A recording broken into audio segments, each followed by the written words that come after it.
Neeko, Nidalee, and Portal King just dropped in Runeterra. I'm going to be making a video on each of them, and today's focus around Neeko. I've been playing Neeko the most so far. I really like her. She's super fun, very unique, and a crazy, crazy, crazy card. So let's just start with the craziness right off the bat. So her deck building, when you build up Neeko, she has this ability. Many-shaped jungle friends. You may put bird, cat, dog, elnic, fae, reptile, and spider followers during deck building. So you can put all the, you have heard her deck? You can put any cat, any bird, any dog, any elnic, any fae, any reptile into your deck. So pretty crazy, like a brew. It's like an animal kingdom, like a zoo. It's a brew of a bunch of different, they're called subtypes, which we'll get into now. So before we get into today's video, we have a well-known sponsor, Raid Shadow Legends. Raid Shadow Legends is a visually stunning free-to-play fantasy game that's available on both mobile and PC. Raid Shadow Legends has over 700 unique champions that can be used to make different team compositions, take on dungeons, and the PvP arena. Raid also has tons of surprises because it constantly has updates with new champions, levels, and events waiting to be explored. This game is loved by millions for its amazing graphics even on your mobile device. The game also has great lore, which you can see through Raid Call of the Arbiter, a new limited series which tells you about each character and their background. Some of the characters from the series are being added as new playable characters. Artak, the Mighty Warlock, is being added as a new character available to everyone for free. All you have to do is log into Raid for 7 days between now and July 24th. With all this new exciting stuff coming to Raid, what are you waiting for? Download the game now through my link or my QR code, and get a free starter pack and in-game loot. Just hit my link in the description and pass the tutorial. Each tutorial accomplished helps me boost my content quality for you to enjoy even more. They coincide with how she levels. So the way she levels is attack. You attack with allies that have 6+ different subtypes. So the goal of my deck, when I built her, is to just have a quick level as possible, right? Like, I'll play like a 1-drop dog, a 1-drop cat, a 1-drop spider, like just one of each, and just try and level her as fast as possible by having all the 6+ different subtypes. And it's really cool just to have a mixture of tons of different cards. Because when she's leveled, she does this. She turns to elusive, so it's good chip damage. But more importantly, she grants, so permanently grants, allies everywhere. It's your hand, field, deck, everything. +1/+1, which is really powerful. So you can just swarm the board with a bunch of small, spiders, dogs, cats, elnics, fays, whatever. And then you just buff everything permanently.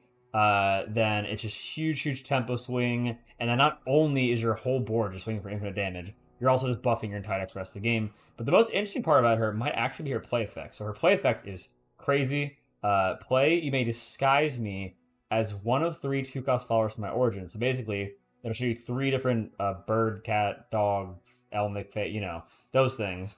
And you pick one of 3, and she disguises herself as it. So she appears to the opponent as that card, the card you picked, but secretly it's Neeko. So yeah, let's get in the deck. All right, as you can see, the deck is very unit heavy because the goal of the deck is to get the dogs, cats, bird. You know what I'm trying to say. All the 6+ different subtypes as fast as possible attacking to level Neeko. So we have a ton of different cheap units of various subtypes. We have Cinder Cloudfield's an elite, Crimson Pigeon, it doesn't show up, it's a bird. There's also a bird, spider, this is a dog, this is a cat, you got phase. This one's a reptile, which is very interesting. We have elite, yeah. So basically, just you get the point. A bunch of different subtypes, very low cost units, spam it out. Now, what also goes with goes well with low cost units is Champion Strength. The Champion Strength, 9 mana, but it buffs your entire board +4/+4 and gives them Scout. So basically, if you don't have Neeko, another way to win is you just play 6 units and you just buff them all and attack for game. Very easy. We have Garen as well. He just says when I'm summoned, give other allies +1/+1 this round. So they all kind of fit with the theme of swarming. So you have plenty of ways to win without Neeko. All the deck is centered around her. One really interesting card of the deck is Anura and Fruit. So Anura and Fruit says allies that have a different subtype than other allies in play cost 1 less. Now, this card, out of 3 mana 2/2, has a cool effect, discounts, but it does more than it seems. So one cool thing is it actually discounts another Anura and Fruits in your hand. It doesn't count itself for some reason. So like if you play this, the next one in your hand costs 2. But something really cool is it includes elites such as Garen. So you can play Anura and Fruit on 3, and then you can play Garen as early as turn 4. So turn 4 Garen, buffing your board, leveling, stuff like that. You're able to just spam out your hand of a bunch of 1-cost units. So if you play Anura and Fruit, you can play Sithria Cloudfield, Crimson Pigeon, Omen Hawk, just kind of send everything, and you can attack with everything, level Neeko very fast, and it's a very powerful effect. We have Vanguard Sergeant, gives you Fertility in hand, which can buff your whole board +3/+3. So it's, again, very good for the wide boards. We also have Bonehide Tritail. This is one of the best cards in the entire deck. When I'm summoned, You're getting +1/+1 for each different subtype allies you have, and it has Overwhelm. So this card is extremely easy. It's like 8/7 Overwhelm, 7/6 Overwhelm, on even on turn 4. It's pretty crazy because again, the whole deck you play the cats, birds, dogs, and whatever, all the different subtypes, one of each, and you just slam this down turn 4, and all of a sudden it's an 8/7 Overwhelm turn 4. Like you just win the game. So you have a lot of payoff in various different forms to swarming the board of multiple different units. And one cool other little synergy that I like is you have Trusty Ramhound is a dog. It doesn't show if it's a dog. And it gets buffed to +2/+2 when you play an elite. And we actually have a little elite splash in here. You know, we have their Cloudfield's an elite, Garen's an elite, Vanguard Surgeon's elite. So it's very easy to get that little cute buff for some good aggro pressure. You can go like Crimson Pigeon, and then the Trusty Ramhound, then sit 3, and you're just pushing tons of damage on turn 2. We have a new card called Deck Hunter. It's a cat. It's relevant, it's a cat. Play Manifest a Follower that has different subtypes than allies in play, so it makes it even easier to swarm. So it's just a swarm deck. Levels Neeko, Garen buffs the board, Vanguard Surgeon buffs the board, Champion Strike buffs the board, Bonehide gets payoff from the board being different subtypes. Very, very powerful stuff. So let's go to game 1. So we have a new ranked season that just started today. We're already plat 2 Sentinel P with pretty much exclusively this deck. Very, very strong. This is actually a great showing for the first day of the expansion. So let's continue the streak. Let's keep pushing, and let's play some ranked games. Playing against Puffcaps. Interesting. All right, game 1 versus Puffcaps. Not sure what to expect here. Definitely haven't played this matchup before. So to start off, we already have a bird and a spider. So I like to kind of have like the cheap early game stuff of varying subtypes, because again, all the payoff we have for the varying subtypes really adds up. So turn 1, I definitely don't mind playing the Crimson Pigeon, because turn 2 we play Deck Hunter, and we can attack with both.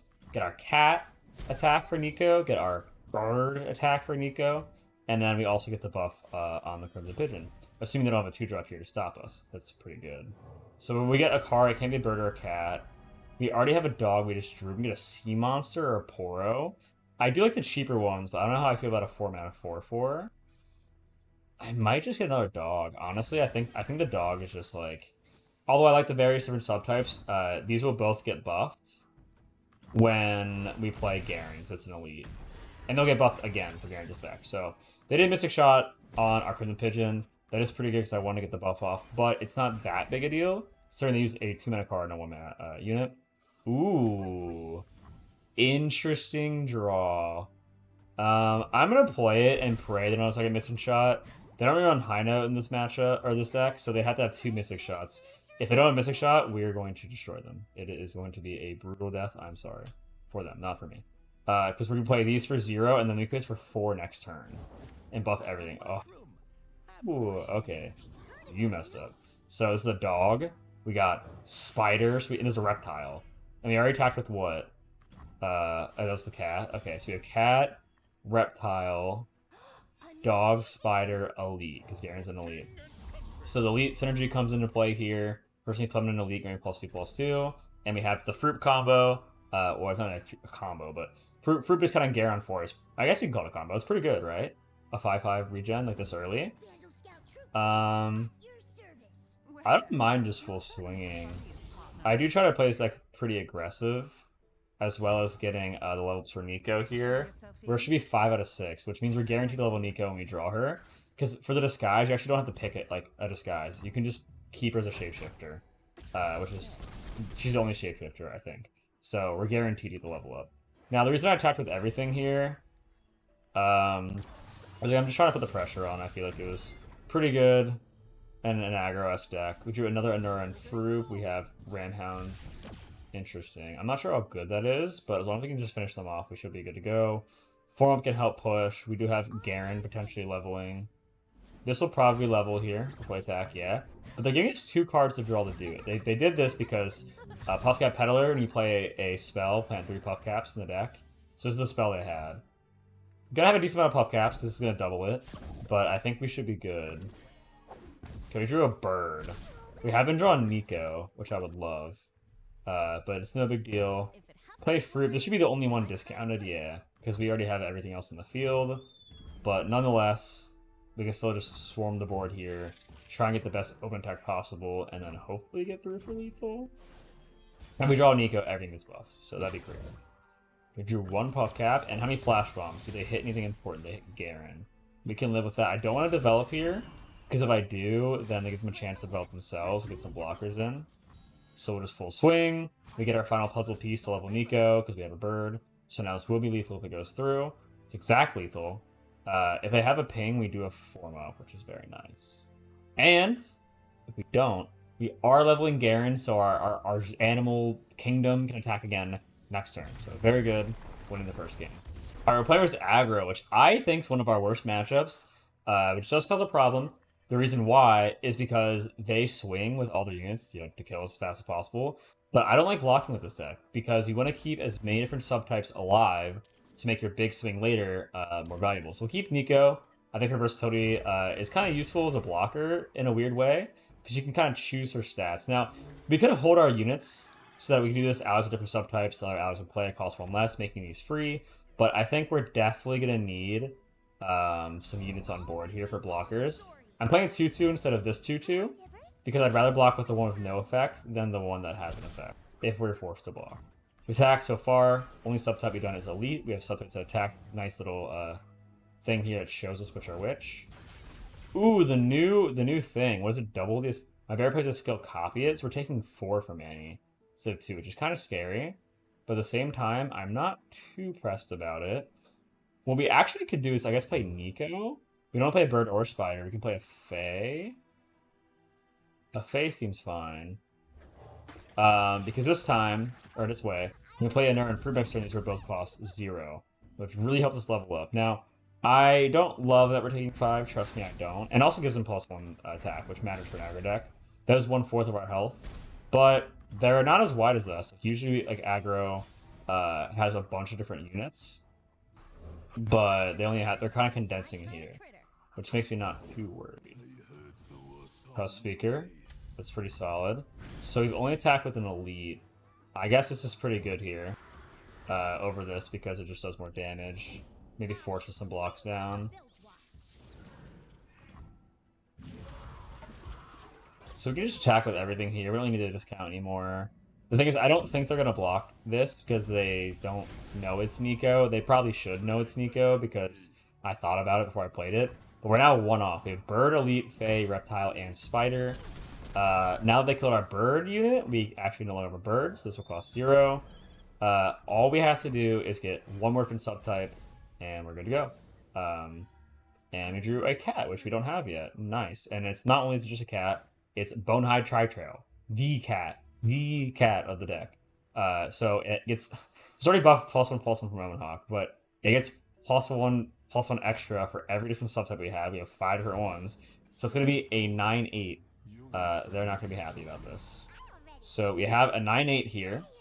Okay. Very good. Very good. We could probably just block with the Omen Hawk here, just so we don't take too much damage. I guess it does double the skill, so maybe we want to, like... It doesn't matter what we block with. We could actually just block with this, maybe. Because, like, I don't really care which damage. Like, what does this do? Okay, so she's leveling. So I guess she levels very fast now that our skill's doubled. This would stun my block? Oh, but I guess since she attacked before she leveled, that's interesting. It won't actually do the stun. It's just her level 1 ability. So we can go ahead. We'll block here to stay wide. Now, we could argue not to keep this undamaged, but it doesn't actually matter that it's damaged because it's not like they're playing Disintegrate or stuff like that. Considering that this is an aggro version, I assume. And having the Omen Hawk here, even though it's just a 1/1, is pretty valuable because Neeko is going to level and buff everything. So we'll attack first with the Bone High because it has Overwhelm. Then we'll go this. This is Neeko secretly. Don't tell anybody. Has elusive. And yeah. So we got Neeko's level up here. The wrong Neeko. Tell him. Alright, so we buff everything here. We, not only just on field, but in hand and in deck. And, yeah. That wraps it up. Turn 5 GG. Open attack. What are you gonna do? Alright, playing versus Evelyn and Lucian. Interesting. They have a new card called the Siren Song. It summons a husk and buffs all 1-cost allies, +1/+1. Lucian being a 1-cost now is actually pretty common. So going second, I'm going to go for various different subtypes here. We have Omen Hawk is a bird. Grin the Pigeon, also a bird. Interesting. They're both birds. So I think Omen Hawk's still good enough. Well, we could also just Go a Smork route.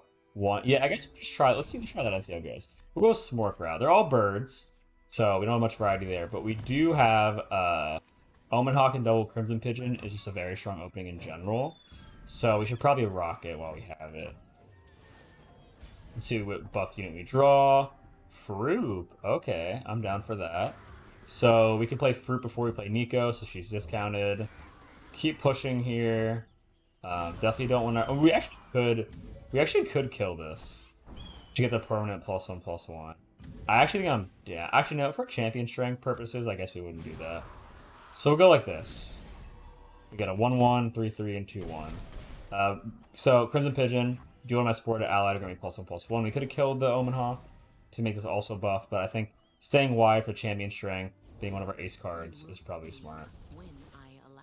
Alright, so we have Anura and Fruip. I could see Hate Spike being annoying here, especially because we have a lot of value on this Anura and Fruip, so it's a 3/3. There. Ooh. So, we don't have that many different subtypes. But this is buffed. I guess, assuming they won't stop this, we can play Neeko. We can't take too long with the notes Neeko. That's one of the things. I mean, it's already too late here, but we definitely don't want it to be a cat, right? Because she discounts things we don't already have. And we have, this is a cat in hand, the Bonehide Tide Trail. So let's go with the dog. We're going to make it a Puffcat pup. Now, they probably know it's Neeko, considering I took so long to think about what we're going to do. That's one thing if it's going to be a Neeko, man, you got to pick fast, so it's not too obvious when you have Neeko. But we do have now 3 different subtypes, this being a dog, a reptile, and birds, or bird. So it's already buff +1/+1. We have a 7/6. We have a 7/6 already, with Overwhelm on turn 4, amongst a lot of other stuff. So, very strong. I'm just gonna diversify this damage amongst our units. I assume they're probably gonna kill Neeko, so I might as well just, like, weaken her. They don't really have pings anyway. They could not assume this is Neeko, but it's pretty obvious that it is. I also like this. Neeko. I'm definitely not Neeko. Nope, not Neeko. So it only you can see this, so you just remember who's Neeko, I guess. You also see the tail. They can't see it either. We've tried with bird, cat, dog, reptile. So if we can get 2 more, then they're dead. But what's more likely here is we'll probably just go ahead and play champion strength and win the game that way. This is gonna die either way. It's actually pretty good. But they're at 1, so we're in a good spot. So this gives vulnerable to our strongest thing. This has quick attack, and it is A82 from all the husks. But with that being said, we are a good bit wider than them. We probably don't even have the champion strength. We don't want to. Silence and suppress, destroy units equipment, and to follower silence it. I guess this counts it as a follower. That's so funny. That's so funny. Because it's secretly a champion. I guess it really conceals the disguise that it's not Neeko, quote unquote. So we can play champion strength here. What's I gonna do for the flare? We probably win if we open attack though. I guess it's optimal to attack, but just know in other scenarios we could play champion strength.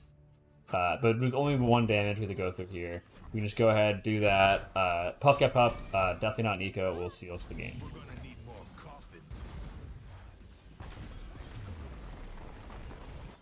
Alright, that's the Neeko deck. I hope you guys enjoyed it. We'll have tons of videos coming later this week about the Poro King, about Nidalee. I'll stream live on twitch.tv/NickMakesPlays, so feel free to follow me there. Make sure you guys like, subscribe, comment below what you guys saw in the video, and I will see you guys for tomorrow's video. Have a good one.